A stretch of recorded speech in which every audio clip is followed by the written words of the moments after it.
And we are joined now by another survivor of this tragedy, the school nurse, Sally Cox. Thank you for coming in this morning. And I know this is difficult, but take us back to that moment. When did you first know something had gone wrong? Hearing loud popping noise. I mean, just something I've never heard in my life. And your mind doesn't think that it could be that. But when the secretary called out to me, with terror in her voice, it just told me there was something terrible happening. And that's when you went under the desk? My computer desk, yes. And while you're under there, you actually see the feet of the shooter? There's an opening in the back for wiring, and as I was crouching down, I could see my doorway, because in the office, you enter the office and then into my office.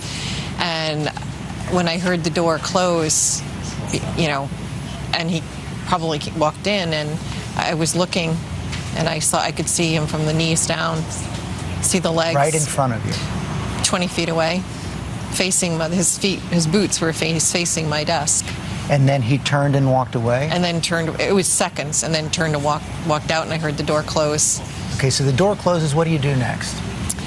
After the door closed, I don't know how the secretary had the courage but she did. She raced into my office and pulled the door closed and raced behind my desk. And then we pulled the phone off my desk, and I held the phone while she dialed 911.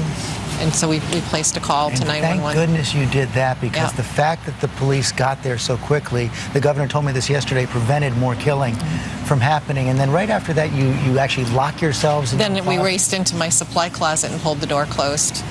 And you were there for the next 4 hours? Nearly, yeah. It was 1:15 before, we were petrified, and we didn't know how many there could have been.